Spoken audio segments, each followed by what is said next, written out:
บ่าวยังนี่จื้ออยู่บ่เอาพาม ความรู้สึกที่ว่าแม่บิ่งพอเพชรเพิ่นเฮ็ดเฮือนให้สิมีบนอยู่บนเศร้าแล้วความรู้สึกน้องตุนตอนนี้ดีใจดีใจเพื่อนเพิ่นเฮ็ดหยังฐานกองฐาน ของทานเต้าก้อนหันคายเบิดแล้วบ่ล่ะ โดยค และได้จักซอบหะ ชิ ซ ป อบหนึ ไป งเท่าไรเพิ่นขายฮะ ชอบชีชิป ซอบ40เด้เจ้าก็ยังฮู้อยู่ว่าซอบ40อันนี้ตู้สิได้ไฟแล้วมื้อนี้สิได้หุงแหละได้หุงได้เฮืองแหละอยู่พี่เลยบ่ส่งนี่กะ แม่น โอ้เป็นลูกเป็นตุคำแล้วบัดนี้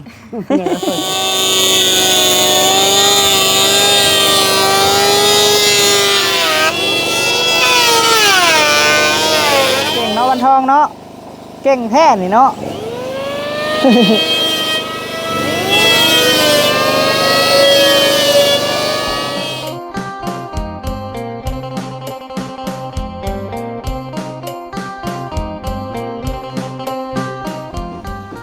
โดยกับทักทายสบายดีเนาะสบายดีสุขุสุคนเด้อพี่น้องเด้อเนาะพบพ่อกับเบาพามีอีกแล้วพี่น้องเอ้ยพบพ่อกันช่วงสายๆแหละพี่น้องเอ้ยก็ตื่นแต่เช้าอยู่เพื่อไปซื้อเครื่องซื้อของก็สวยพี่น้องเอ้ยมาเนาะอ้าวอยู่เฮือนซานแม่บิ่งพอเพชรคือเก่าเด้อพี่น้องเอ้ยมาอัปเดตเวียกงานเฮาคือเก่าป้าลุงเอ้ยเนาะจังไดก็ฝากเป็นกำลังใจให้ลูกชายผู้นี้แน่เนาะโดยไปซื้อสายฟืนสายไฟพี่น้องเอ้ยเพราะว่าสร้างไฟเพิ่นจดให้เฮาไปซื้อเองเนาะเบิดอยู่4,000กว่าพุ่นแหละพี่น้องเอ้ยมื้อนี้ก็สิได้ฟืนได้ไฟแล้วแม่ตู่คำเพราะว่าให้เพิ่นเดินฟืนเดินไฟให้ก็ล้านหกพี่น้องเอ้ยเนาะสิเข้าไปเบิ่งก่อนโอ้ประตูคูณผมมาพันไม้อยู่พี่บ่โอ้ตัดไม้พี่บ่เป็นตู้โอ้สบายดีเด้อตู้เด้อโดยส่งไม่เท่าแล้ว ส่งไปตู้คำเอาไม้นำเลยโดยตัดไม้น้ำนอนเราก็ได้ได้จักรถแหละนี่ฮะเออโดย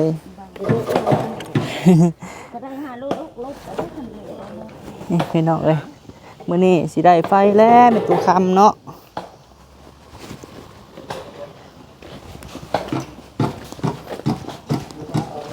มาเดินไฟให้เลย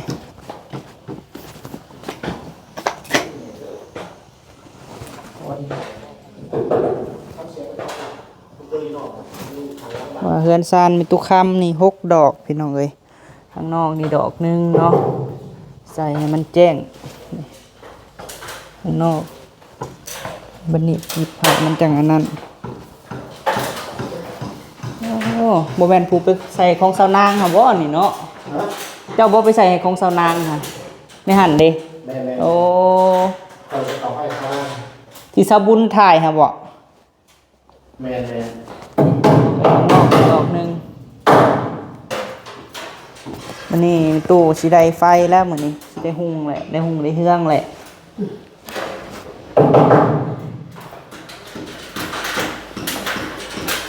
สี่มันกับบริยงเลยเองเนาะบ่าวเนาะงามพี่น้องบัตรเพดานแต่บัตรตาเริ่มมีตะกั่วตะหลอกไม่หลอกโอ้บัตรเพดานหมาโดยนอกดอกนึงพี่น้องไอ้ในห้องนี่ห้องละดอกขนาดนอนกับปิดไปแล้วก็ห้องน้ำจะนอกน้ำ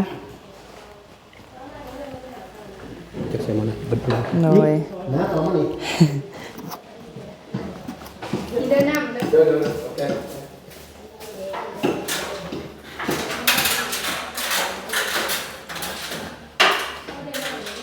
พร้อมใช้งานมันนี่เล่นบ่แมนโอ้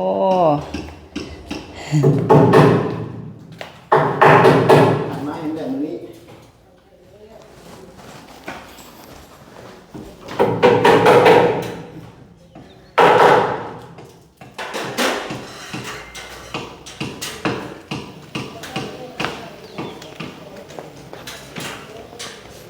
ไฟ สี่สายสบายดีตูนโดยเฮ็ดเราได้มามื้อนี้ฮะบ่ล่ะขี่รถไถมาเอ้าซื้อรถไถแหละมานำไผซะ น้ำปู ปูปูหยังเกาะ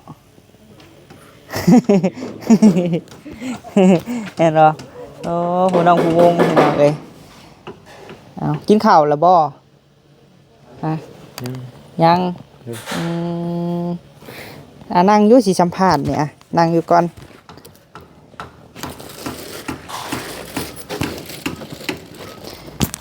เอาไม้ให้ก่อนเด้อพอดังๆเด้อใส่ไม้เด้ออืมปิดมาบัดนี้บ่าวยังนี่จื้ออยู่บ่ เอาพามี บ่าวพามีอย่าว่าได้บ่าวทองมีเนาะ โอ้มานำประตูคูณบ่น้อง โดย โดยเป็นจังไดความรู้สึกที่ว่าแม่บิ้งพอเพชรเพิ่นเฮ็ดเฮือนให้สิมีบนอยู่บนเศร้าแล้วความรู้สึกน้องตุนตอนนี้ ดีใจ ดีใจโอ้ดีใจแห้งบ่น้อง โดย วันนี้ก็สิได้นอนเฮือนใหม่แล้วบัดนี้ แต่งตัวหล่อๆเด้อมื้อคืนเฮือนเด้อ โดย ทั้งแม่ลัดแม่เรื่องเพิ่นก็เบิ่งอยู่ได้ไม่หักน้องตุนพี่น้องเอ้ยแม่บิ้งพอเพชรมีระบบเครื่องงามขึ้นมือสิมาขึ้นเฮือนนี่มีระบบเครื่องงามส่งเสื้อตัวไอ้ซื้อให้ตอนน่ะใส่เบิ่แล้วมันบ่นุ่งเบิ่แล้วมันบ่เออมื้อนี้แม่จะไปใส่มื้อนี้ อยู่เพื่อน อยู่เฮือนเพิ่นเฮ็ดหยัง ฐานกองฐาน ของทานเต้าก่อนหันคายเบิดแล้วบ่ล่ะ โดยค่ะ ได้จักซอบหา ชิปไป 10ใบสอบเจ้าก็เป็นอยู่บ่ไหลแบบไหลเงินได้หยังนี่เป็นอยู่บ่สอบหนึงเท่าไรเพิ่นขายฮะ ชอบชีชิป สอบ40เด้เจ้าก็ยังฮู้อยู่ว่าสอบ40วันนี้หากล้องใหม่แล้วอันบ่ โดย เออถือว่าตั้งใจเด้อน้องเด้อในเฮือนใหม่เลยมีเฮือนใหม่เฮือนงามยับย้ายมาพี่แล้วมื้อนี้มื้อเช้านี่ไม่เท่าจะเอาหยังมาคือว่ามีถ้วยมีบวงบ่ โดย อืมมากับประตูคูณพุ่นน่ะพี่น้องเอ้ยยังบ่ได้กินข้าวซ้ำมันบ่เจ้าน่ะ โดย บ่อยากบ่หรือว่าจังได ต้องบ่อยาก ยังบ่อยากแต่ละมื้อกินจักโมงแต่ละมื้อข้าวเช้านะ กินตอนเช้ากัน ตอนเช้าตอนเช้าเลยกินตอนแรงกูได้กินตอนเที่ยง กินละลายๆเด้อให้มันอ้วนเด้อสำข่อยนี่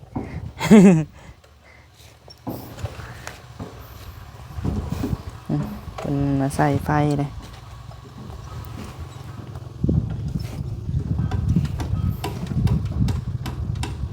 เดี๋ยวมือ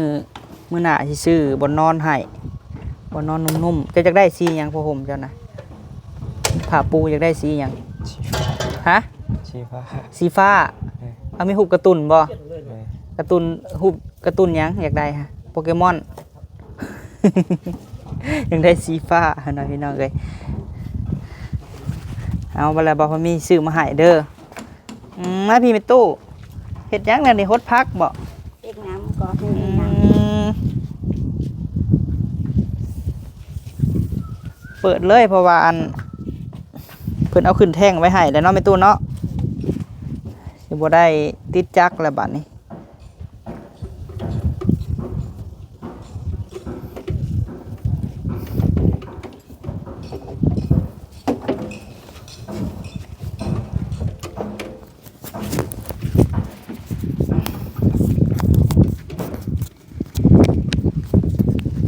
เปิดเอาในกอกแล้วว่าไม่ตู้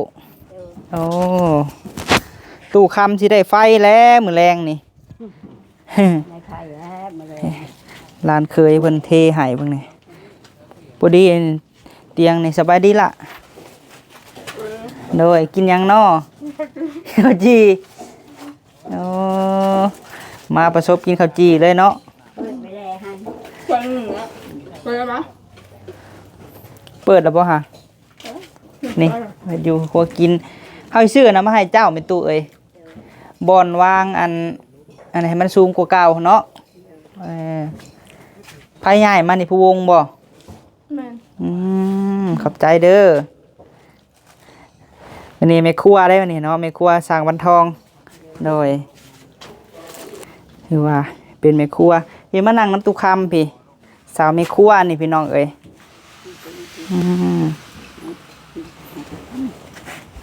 แดดมาก่อน แดดบ่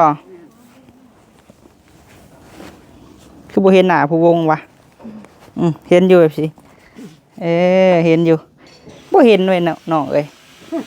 ไปทางใต้ไป ผูกไปในผูกปะไปบนสร้างพูนแหละผูกเลย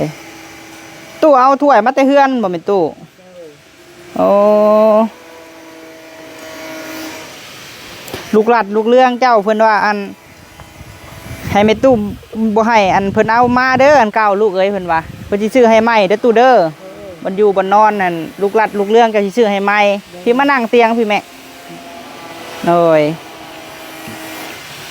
สบายดีประตูคุณโดยเอามาตู้อ่ะไม่มาตู้ก่อนถามน้องตุ่นมื้อนี้โอ้พี่น้องแล้วตอบตรงประเด็นเลยมื้อนี้ฮะเนาะตอบเป๊ะๆเลยมื้อนี้ฮะเป็นตู้เป็นยังได้ความรู้สึกสิได้ไฟแล้วเป็นตู้ฮะ มีความรู้สึกได้หมอยก็ดีใจแล้วในตู้ก็ บ่ความหมายความรู้สึกหาดีใจบ่ ความรู้สึกก็ดีใจในตู้ก็ เลย ดีใจหลายๆในตู้ก็ ได้ไฟแล้วสิบ่ได้ตุ่นงงตุ่นว่าอ้าวสิได้แจ้งเลยผมแล้วตุ่นเนาะทั้งนี้หันแบบบ่ได้ยิ้มแล้วนะพี่น้องเอ้ยต้องยิ้มมึงดูว่ายิ้มดูยิ้มหลายๆเด้อยินบ่ยิ้มมึงดูพวงยิ้มหลายๆเด้อตุ่นเด้อและสิฮอดมือขึ้นเฮือนขึ้นซ่านแล้วแม่ตู้เอ้ย เลย ลูกเรื่องเจ้าหั่นแหละเพิ่นก็ว่าสิซื้อบ่นอนให้แม่ตู้ว่ะซื้อผ้าบ่นอนที่ว่าพับได้หั่นนะคือของผู้วงเพิ่นว่าฮะ เอานุ่มๆ อันนุ่มๆเนาะแม่ตู้เนาะ เอานุ่ม โอ้เพิ่นว่าบ่ให้เอาอันเดียวได้กับสาวแอนนานี่เอาคนละอันเพิ่นว่า เพิ่นจะให้แม่เพิ่นนอนนุ่มๆเพิ่นว่า เลย และเนาะทางแม่บิ่งพ่อเพชรพี่น้องเอ้ยเดินปืนเดินไฟเรื่องไฟแม่ตู้เอ้ยให้เพิ่นแจ้งเพิ่นหุงคือไฟเนาะทั้งพ่อแม่ก็ได้ เลยแม่น โอ้ประตูคูณมาส่งเจ้าแล้วมาตัดพื้นเลยบ่ มาเอาคืนเลย เอาซะผู้วงกะอยู่พี่เลยบ่ส่งนี่กะ แม่น โอ้เป็นลูกเป็นตุคำแล้วบัดนี้ เลย ทางยังบ่ทันเฮ็ดตูบเนาะล่ะเนาะเออ จะเฮ็ดคือเลยได้เอาไปตูดนี่ เด้เท่า ต้นหน้าเลยได้ยินวันทองเพิ่นเว้านะ ไปหน้าเลย แต่ว่าคันสินอนนี่ก็ได้พี่น้องแต่ว่าย่านเฮาสั่งเครื่องมาแล้วเฮาต้องเบิ่งเครื่องในตู้เอ้ย เลยแม่ สั่งเครื่องมาต้องเบิ่งเครื่อง เลย ไม่มันก็โอ้แพงเติบได้ในตู้เอ้ย เบิร์ สั่งไม้สั่งหยังมาก็แพงเติบ แม่ ดีแล้วน้องเอ้ยมานอนพี่ก็เฮ็ดเวียกเฮ็ดงานอยู่พี่เนาะ เลย เฮาก็ดีใจแม่ตู้เอ้ยที่ได้ฝากน้องวันทองเฮ็ดกับสั่งเรา แม่ เขาก็สิได้มีอนาคตที่มีอาชีพเฮ็ดก็สิได้เงินเป็นก้อนแม่ตู้เอ้ยเพื่อแล้วเฮือนก็สิได้แบ่งกันสั่งเราเพิ่นก็ แม่ ที่แรกเพิ่นก็ว่าเพิ่นก็มีหลายคนแล้วแต่เฮาก็ฝากน้อง แม่ อีตนมันเขาก็คิดอยู่ได้คันว่าอันบ่ได้เฮ็ดเฮือนไม่บิ่งนี่แล้วสิไปขอเฮ็ดน้ำสั่งรถแล้วว่ะ เดี๋ยว ปัดตัวนั้นผัดบ่ได้ใหญ่ทำตัวนี้งานหั่นเนาะแม่ตู้เนาะ เดี๋ยว เออ ไม่ดูว่าโอ้ได้เฮ็ดเหือใครได้บันทอง โดยตนเพิ่นเนาะแม่ตู้เนาะ ได้ใครได้ว่ะ เออ อยู่นี่ เอาสิมาอยู่พี่แหละพี่น้องไอ้ช่วงเฮ็ดเฮือนไม่บิ่งก็ได้สิเป็นลูกแม่ตู้ค่ำเลยนะน้องผู้วงนี่ก็ได้ แม่ เนาะว่าเฮ็ดอยู่เฮ็ดกินอยู่พี่น้องเอ้ยแม่ตู้ก็สิได้ขึ้นเฮือนขึ้นซ่านแหละวันที่16นี่แหละเนาะตู้เนาะ เดี๋ยว เบิ่งนะอยู่แนวกินเฮาแม่ตู้เอ้ย เดี๋ยว ทั้งลูกหลัดลูกเรืองเจ้าคือเก่าหั่นแหละแม่ตู้เอ้ย เดี๋ยว น้องตุ่นกะแม่หลัดแม่เรืองก็เป็นแม่เด้อตุ่นเด้อชื่อว่าชื่อแม่หลัดแม่เรืองแม่บิ่งพอเพชร น้องตุนก็ดีขึ้นกว่าเก่าแล้วพี่น้องเอ้ยเจ้าต้องยิ้มละลายๆเด้อล่ะเด้อเราบ่ได้ขี้ร้ายได้เนาะผู้วงเนาะยิ้มละลายๆกับ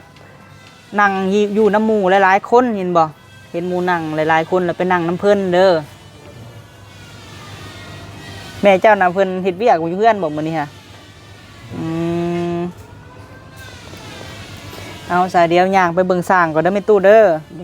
โดยพี่น้องเอ้ยเอาพาปลาลุงไปเบิ่งสร้างก่อนสร้างกบไม้ทีมฮอดเกิบค่อยก็ได้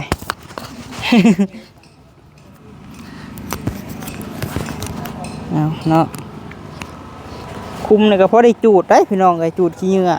แต่ละมื้อก็สิเห็นบ่พอมีอัปเดตนี่คือเก่าพี่น้องเอ้ย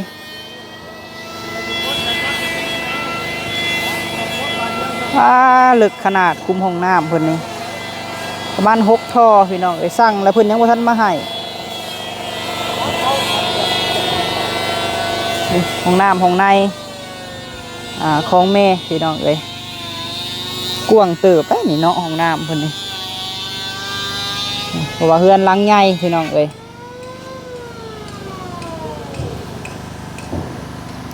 คักเนาะพื้นห้องน้ำนี่โอ้เป็นห้องครัวก็ได้ได้นี่เนาะ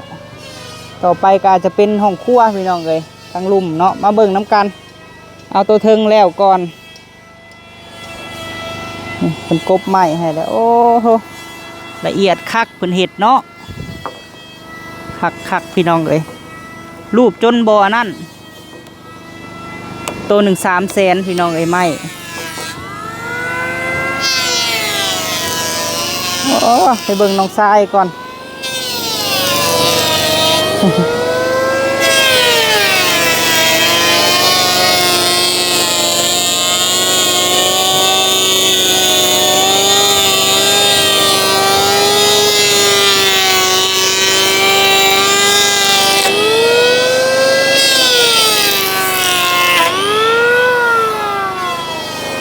เก่งแท้นี่เนาะ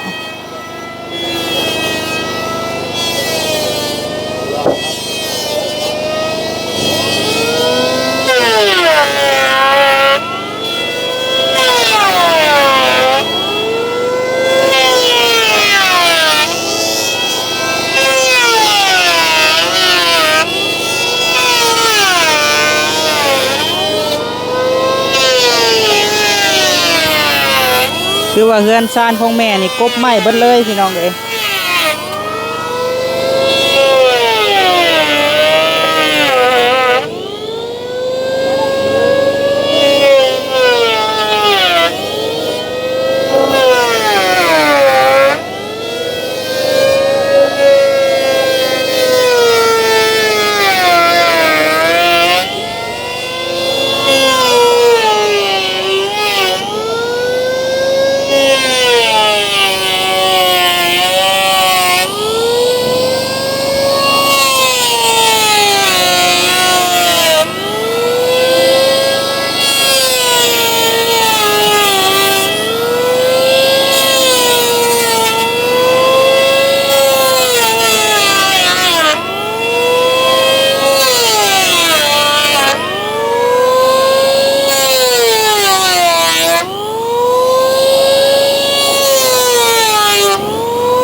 เก่งเนาะวันทองเนาะ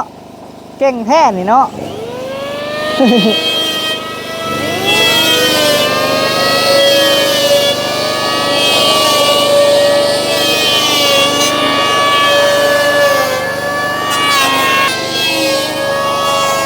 เอาพี่น้องเอ้ยเนาะให้เพิ่นเฮ็ดเวียกก่อนโอ้เนาะคือว่าเวียกงานเฮาก็โอ้พี่น้องเอ้ยดำเนินการไว้จวดจ้าดขนาดเนาะนี่แหละพ่อแม่เพิ่นก็ดีใจพี่น้องเอ้ยเพิ่นดำเนินการไว้รวดเร็วคักเพิ่นตั้งใจใส่หน้าเวียกหน้างานเนาะสร้างก็ได้พี่ตู้หดลายแท้ระวังมันตุยเด้อ คันว่าซื้อว่าพักไม่ตู้ค่ำนี่ฮดตลอดเนาะไม่ตู้เนาะใครแต่เฮาบ่ได้เปิดใดพี่น้องเอ้ยเปิดในกอกเอาเลย ในแถวบ้านไม่ได้พบคุณมึง ฮดคู่มืออีต้นพักเฮาอยู่เฮือนแน่แม่ตู้เอ้ยบ่มีน้ำฮดอยู่เฮือนเฮาผู้ใด พักกลางตู้แล้วก็งามพี่น้องเอ้ย เพิ่นจะไปเอาเพิ่นว่าเอามือตู้กันบางไง มันใหญ่แล้วแม่ตู้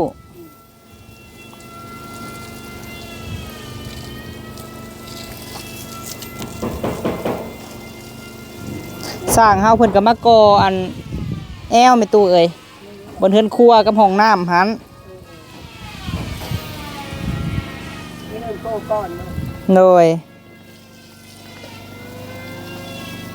วันแรกเห็ดไปพร้อมกันเลยเป็นตัวเอ้ย จะมาใส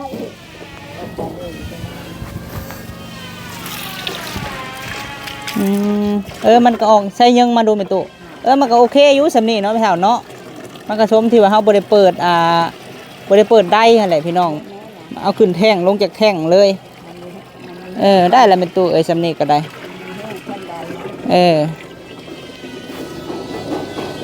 มาแท่งเฮามันก็สูงสำนีแหละพี่น้องเป็นอะไรละว่าเปิดให้ไม่เท่าร้านทรายร้านสาวบอกเลยติเป็นแหละเนาะ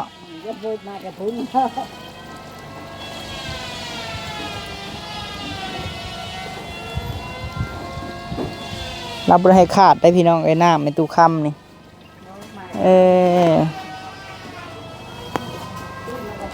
ยิ้มอย่างเด้นี่เนาะ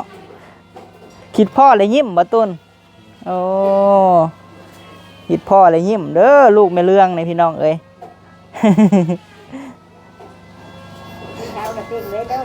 โดย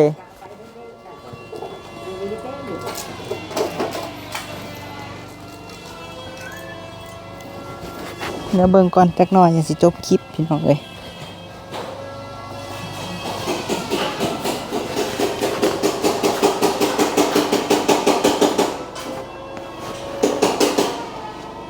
เดินสายไฟ